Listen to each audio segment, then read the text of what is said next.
Hello, my name is James Chan. Welcome to Money Matters. My company is Asia Marketing and Management. I'm glad today to have my co-host, Paul Mitchell, commercial banker, with me. Hi, Paul. James, good to see you again. Good to see you again in a nice day. What a beautiful day today. We're lucky. We're lucky. Yeah. We worked long and hard to And you earn are this. brave to drive in. I'm not even brave enough with Philadelphia traffic. So what would we want to talk about? Well, one of the today? things, in my travels, I meet people. I love to meet people, interact with them. Business people in particular, small business people, which is a lot of my background and all. And recently, and I think I told you the story a little bit. There was a new dry cleaner that came to my area. This is out in the suburbs, and I went in and chatted. They were very nice and all, took care of me, reasonable Are prices. they Korean or what? Oh, they're just No. regular people, just Right, regular. right. The next one, the one I'd used before, and the one before that were Korean. But these are okay. All right. Yeah, Right. it's important. Okay. Yeah. Well, not whatever. everybody who runs a dry cleaner Yeah. has to be Korean. That's right. That's Yep. right. So it was an interesting story. So I chatted with them and all, and said, well, in the course of conversation, they live in the area and that type of thing. So the woman that I was talking to said, yeah, we were both in corporate positions and stuff, and Really? had the good life and that type of thing, and we got downsized, lost our positions, and kind of looked around, tried to get another job similar and that type I of mean, thing. both And husband and wife Yeah. work in corporate. they were. Oh. Yeah, nice house out in the nice suburbs and all. Do Sure. you know what field? Banking? I haven't gotten into that yeah, yet. okay. I didn't want to pry. They want to talk. I said that's fine with me. Yeah. So that's how they got into the dry cleaning business. They kind of looked around and said, well, what can we do that we can control our own destiny? It's a common everyday need. Doesn't need some highly specialized something or other or whatever, and should still be in demand during thick and thin. When times are good and times are bad, maybe it'll fall off a little bit, but generally people still get their. Could you tell roughly how old they are, the couple? Roughly. For my eyes, I would say in 50s. Okay. Probably upper 50s. So it's actually quite predictable because some 15, 20 years ago, right management, remember right management? Yeah, sure. in The management Philadelphia? consultants, right? So Yeah, outsourcing. Yeah, Yes. right management, they hire me to give people who used to work in corporate America, Sure. were making high six-figure Yeah, incomes, yeah. and suddenly they got downsized. Right. And so because they stay with companies for so long, they might not even know how to write a resume because they Yeah. didn't have to for the Sure, longest sure. time, let alone trying to run a business. Yeah. And then deciding what to do. Should one be self-employed? Yeah. Should one set up a business like a restaurant, a dry cleaning operation, or something else? It seems to be a big debate. Yeah. Well, if you're that valuable one day, and then the next day you're unvaluable, unvalued, and you look at positions, you apply for positions, and nothing happens. It's like, wow. So if you had a younger friend who is in his mid-40s, late 40s, before 55, Oh, would 40s you is tell young. your 40s I is young. understand. I think that if you really care about the friendship, you Yeah. may have to tip off your friend that look, you just have to start thinking as to what you would like to do, because things like that Yes. have become so common. Really, to me, it's common. Well, and it's very hidden in the economy. It doesn't appear in statistics. If somebody has a job, they're employed. Right. The fact that they're making $42,000 instead of $142,000, that doesn't come into play. That's not measured apparently. Yeah, a very good friend of mine who used to run IT departments for pretty good sized companies, he told me the other day, he was in our home for dinner, and he said the moment I turned something like 53, 55, Yeah. my phone was not ringing anymore. Nobody wanted to call me. Whereas before that time, like before he turned Yeah. 53, Yeah. his phone would be ringing. People wanted him, and I mean, for employment or to for talk to them, employment. or- Oh, really? Okay. Headhunters, retainers, Yeah, okay, retainer yeah, recruiters would yeah, be calling him. yeah. But after he turned something like 53, 54, 55, kind of people seem to avoid him. Well, I have another thing that's a little similar to that. I'm on LinkedIn. I have lots of contacts. Right, I have over sure. 600 contacts, that Sure. type of thing. And I used to be extremely active in it. Okay, but I'm still there. And I have the click thing that I could be available for another job or something. Sure. And you do get reports every week or so that 60 people viewed your viewed you last I know. week or Yeah. recently, or better yet, Yeah. your site, whatever it is, came up. I wonder who these Came up people 60 are. times in searches. So Oh, they're yeah, searching right. for Yeah. experience. I Right. mean, what are my key words? Right, yeah. Experienced senior banker. Right, exactly. So it comes up, But- but the phone didn't ring. Having a lot of views doesn't mean Yeah. that you are popular. It's just you don't know who is watching. Well, yeah. Well, in any case. I do get some phone calls or Yeah, some emails, yeah. but just not very many. But I think let's get back to the point, which is I think people need to know at some point in their career, if they're working for big companies, Yeah. that they have to fend for themselves. They have to keep their eyes wide open. That's the expression I like. Right. It doesn't mean they should be paranoid or whatever and think they're going to get fired next week or something like that. But it does mean that they should have in the back of their mind that there is a possibility there, Right. and what should they be doing just in case that happens. Networking a little bit more, Right. evaluating their skills, maybe talking to Absolutely. an outplacement person just sort of Absolutely. for some ideas. Right. What are their skills? What are their valued skills? Right. Maybe their skills or needs, like maybe the IT person or whatever. Certain kind of specialized skills aren't being as valued more now, or maybe they want, and generally speaking, the industry is they want 27-year-olds instead of 57-year-olds. Sure. Well, because the 27-year-olds are more eager, they probably are paid not as much as the 47-year-old. Well, it varies. I mean, when Amazon was bidding on these cities and stuff like that, what was the average salary they were talking about? Yeah. Average. Oh. Okay, it wasn't everyone. It was like $100,000, I think, Yeah, sure. all told. Sure, Salary, sure. benefits, Yeah, et cetera, et cetera. Yeah. Well, Paul, That's pretty attractive. this is a perennial matter. We can Yes. probably revisit it sometime in the future. Let's answer somebody's question. There is Betty Gray okay. in Philadelphia. With all the trade talks, Sure. she is curious to ask you, Mm-hmm. how do you see trade talks affecting, interest rates and long-term bonds? Right. I'll let you, the banker, Okay. you have decades of experience. You answer it. Well, it's mostly long-term interest rates. I think that the question's about, and just sort of to tie things in, you don't have to read the newspapers that thoroughly to see what long interest rates are doing. You can look what mortgage rates are doing, because mortgage rates are typically tied to like a 10 or 15-year Treasury bond, U.S. Treasury bond rate. So if the mortgage rates are going up or down, the long-term bond rates are going up and down. But in terms of trade negotiations, that type of thing, well, I can give you a general response, and then I'll get a little more specific later with some cases and all Right, about yeah. talking about long-term rates and all. But generally speaking, if there's risk and all, if people think they're getting more risky, they're getting antsy. Like, oh my gosh, what's going to happen with Right, the economy right. or the The world stock or market whatever. goes up and well, down. first of all, you want to go into cash. Cash is king. Okay, well, what's even more king than cash, of course? Gold. That's when gold goes up because people are nervous and that type of thing. Because there's no risk if you have that, you have it. The bank isn't going to fail if you have a gold brick, buried in your backyard. Okay, Do you really think that people put money into a mattress? sure. Am I? Well, am I less and less that's and less. the proverbial What I expression. I mean that.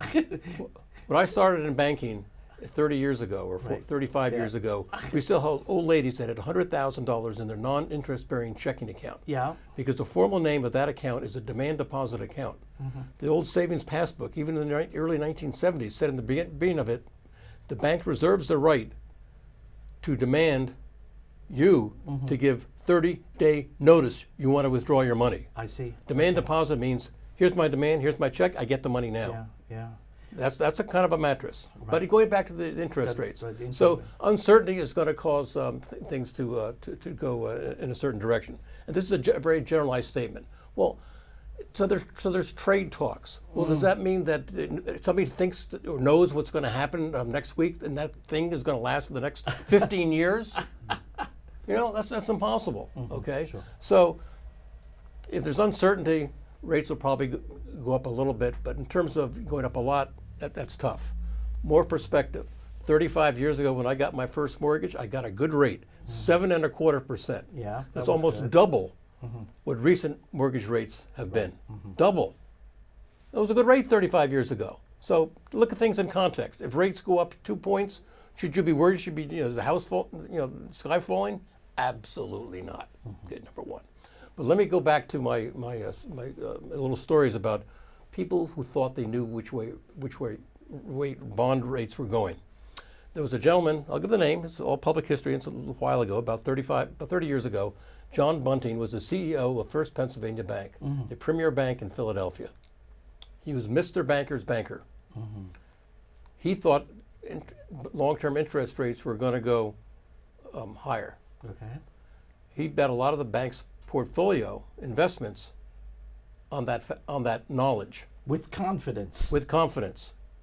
The bank almost went bankrupt because the interest rates went the opposite way, and the bank was taken over by another local bank. What happened to him? I don't know, but he lost his job, certainly. Oh. The point being, the most sophisticated, sharpest banker, financial guy in the area. And I think he must be sincere betting. I mean, he wasn't playing games with himself. He was playing games with the bank's money. Bankers are not supposed to be doing that. I see. Because nobody can, my point is you can't predict. No matter how sophisticated you are, how much you study the markets and that type of thing, you cannot predict. But that's what most people want to see, predictions. Isn't that never happens. Oxymoron, If you find irony, somebody or paradox, or what? If you find somebody that can give you great predictions of investments and that right, type of thing, they'll be emailing you from the beach in Bimini because they made so much money based upon their predictions. I see. And if they're still in Philadelphia, they didn't do that well. Yeah. Well. And there's my other story is recently, in the last couple of years, there was a significantly sized local water company, bought another water company, financed it, and the treasurer decided that he had the option with this large bank to sort of bet on interest rates. And once again, he bet the wrong way, and the company lost like $20 million on that bet. Yeah. Okay. Not on making money or not. It was just don't bet, don't assume you know which ways interest rates are going to go. Very good. Very good. Impossible. So I hope that Betty Greg is listening carefully, and because you do have the experience, and I particularly appreciate the fact that predictions are good, but we are mortals, we do our best. That's right. So this is how we certainly would like to have more questions, and this is how you send in your question to Money Matters. You can have your questions answered on Money Matters. Please go to our website, money-matterstv.com. On our homepage, click on the banner on the right that says, Send us your questions. While you're on our website, you can find information about our host and guests, as well as show notes and links about this show and past shows. Money Matters is also available as a podcast on iTunes and Stitcher, so you can listen to Money Matters while you're on the go. That website address, again, is money, M-O-N-E-Y, -matters, M-A-T-T-E-R-S, TV.com. Welcome back to Money Matters. Again, I am James Chan with Asia Marketing and Management. Today is a very meaningful day for me because I have with me not only an excellent guest for the show, but also a guest that is personally meaningful. Because when I set up my business in 1983, he was one of my first 3 clients. And when you first set up your business, every penny counts, and it's very valuable to have somebody who gives you an opportunity. So here we have Mr. Tom Di Renzo, one of my first 3 clients when I started my business in 1983. Tom, how are you? Doing pretty well, thank you. Yeah, well, I'm so happy you are here, and of course you have been holding jobs, both corporate as well as your own consulting work. You're a management consultant now, and for so many years, and you certainly know marketing. That's your title, and so that's why today I think that Money Matters audience will be very, very lucky to be able to hear about market research, which is one of the topics that you decide it's of interest to you. Yes, it is. So let me ask the very first question, and then Paul, I hope will jump in and Certainly interrupt me. I do a lot of jumping. What is market research? Market research. What is market research? Well, I like to say that market research is any activity that allows you to get information that will help you make better decisions about the products or services that you answer. There's a more classic definition that's used frequently where they say Market research gives you information that allows you to present the right product at the right price to the right people in the right quantity at the right time and use the right I communications. love it. Yeah, I love it. that's a lot of things to get right. To get right. And that's one reason why market research sometimes is difficult. But without it, you tend to be flying blind, and bad things can happen. For example, recently, SunGuard Analytics, based out in Wayne, Pennsylvania, that's a company that provides backup computer services in case your computers go down. You could use their hardware it was famous, and do what you had to do. And they did pretty well for a while. But at when the bankruptcy was announced, the CEO said, we were slow in recognizing that cloud computing was going to be That's right. so devastating to our hardware-based services, no. and apparently was enough that they went bankrupt. Yeah. So that's one example where, now if they had done some better market research, they maybe done it earlier, they probably would have known that that was going to be a big threat and they had to do something about it. But apparently they didn't, and so they're out of business. Although I think they're going to reorganize and come back another way. It's a more mundane example, and we've talked about this before, is this idea about collecting vinyl records. Vinyl records. There's a trend right now. Right. It's a popular thing to do. They collect vinyl records. Now some people, they collect them because they think they get warmer sound from the vinyl, Original. and they collect them just for that reason. They want to hear the music better than they hear it through a digital device. But some people think that you can collect old records and you're going to make a lot of money by collecting them, and they almost make it like a rarity, like coins, rare coins or something. coins, yes, Hummels or whatever. Hummels, anything sure. gets a collectible, What kind of dolls did they have a while ago? So anyway, they think that they're going to make money if they have all these old records, and a lot of people do. Every garage, every basement, every attic has a lot of old records. Most people have a lot of old records in there. So I had a client once that said he had 500 vinyl albums. Wow. And would I be able to find out how much he might expect to get for them? Sure. Okay, so I did my little research, and what I found out, essentially, not worth anything, but except for what I call the rarities.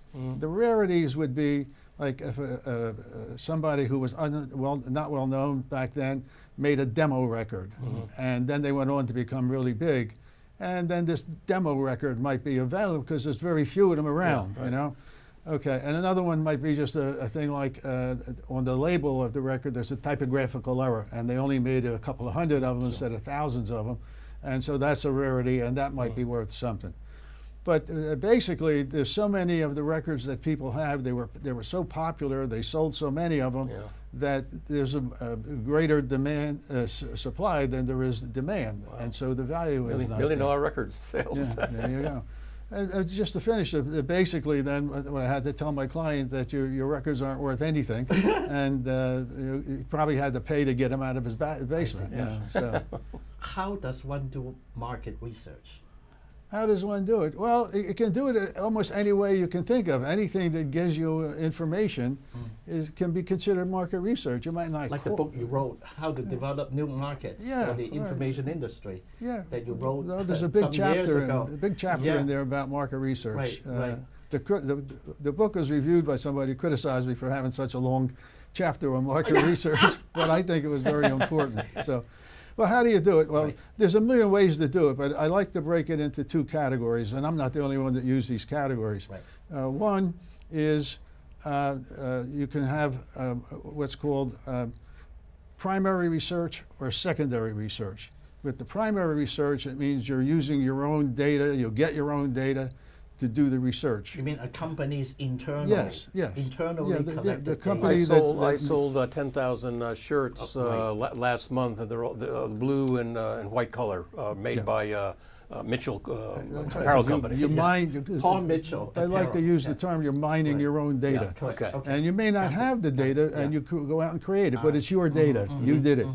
The secondary type of market research is when you go out and use somebody else's resources that has done the work, and you find out that it's relevant to what your needs are. So let's make this example. If for primary research, you can count how many people come into your museum. Right. But secondary research is trying to find out why they came into your museum. They would call them up. Somebody would call them up on the phone and do a No, survey. let me back off on that. Okay. Yeah. Secondary research is you go to an outside source like the Thomas Registry of American Manufacturers, Correct. and you go there and you look up how many companies are in an SIC, a Standard Industrial Classification. Right. And if that's where you think your prospects are going to be in these particular classifications, then you've done some secondary research. You didn't make the Thomas Registry, somebody else did, but you took advantage of it. Okay. Is there such a thing as a tertiary? Your primary, you have secondary, so tertiary. Tertiary. I It's guess just, I'm just being. Yeah, I don't know. Another thing is if you do literature searches and you Right. find articles that Right. have data that are useful to you, Yeah. or conclusions that are useful to you, then that's secondary research. I've got a question for you. In today's world, okay, is there fake market research?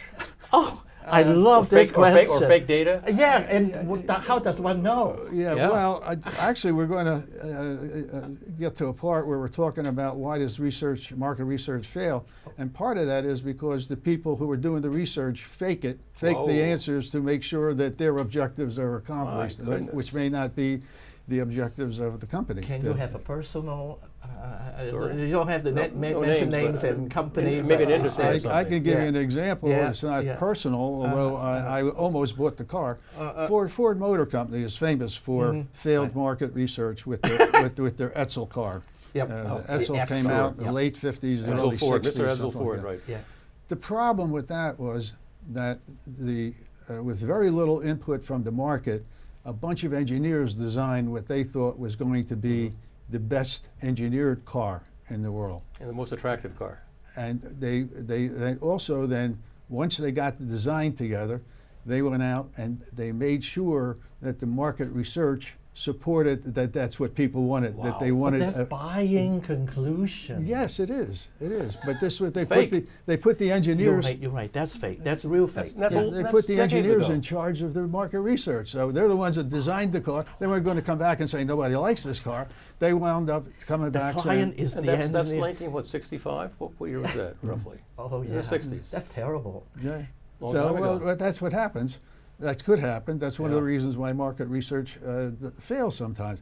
But the same company then, what they did with another car was they went out first to find out what people liked, and they found out the key thing they found out that people were just as impressed with the appearance of the car as they are with the engineering. Engineering is important, but they really wanted to The have a nice style, looking the car. style. So the result of that information Yeah. was the Mustang. And Sure. remember the Mustang, Yeah. the first ones Yeah. are very Yeah. sleek cars, The Iacocca, big, Iacocca, big, yeah. big seller. People were gaga over the Mustang. You couldn't get one. Ah, You couldn't buy a Mustang if you wanted to. And it Unless wasn't, you wasn't shoot overly some- expensive either. Yeah. It was a good deal. Yeah, that's another thing. The price was right.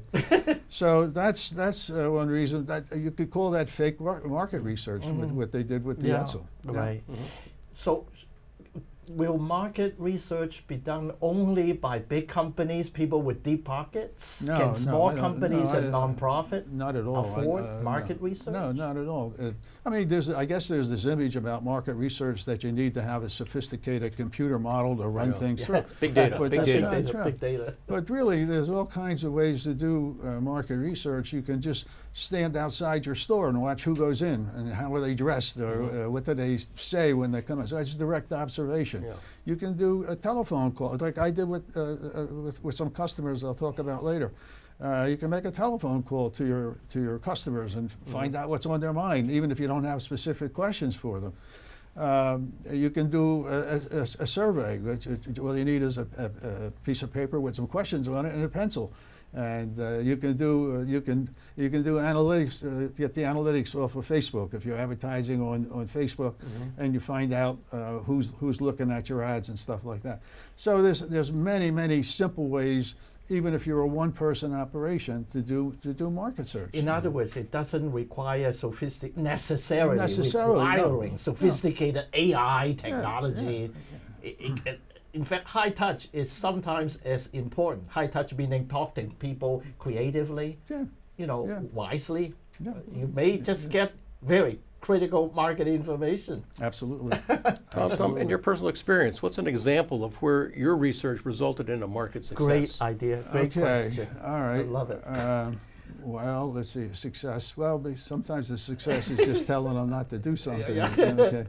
I was working at a company that was made specialty chemicals, and one of their main products was a detergent that was used in high-tech applications. In other words, they cleaned the circuit boards that were used for heart transplants, Wow. for pacemakers, and aerospace applications. They cleaned the edges of the places that had to meet because there couldn't be any dust in there. So it was a very critical product. And somewhere along the lines, one of the ingredients that we had in the detergent were not very environmentally friendly, and it was starting to be a ruckus about it. Right. And so the owner of the company said, we're going to change the ingredient, Right. and we're going to put in an ingredient that does exactly the same thing. The performance of the product will be exactly the same, and we're going to go ahead and do that. And the plan was not to tell the customers. They were just going to substitute the new product and let the customers probably not even find out about it. At least that was the thought. But I was a little nervous about that.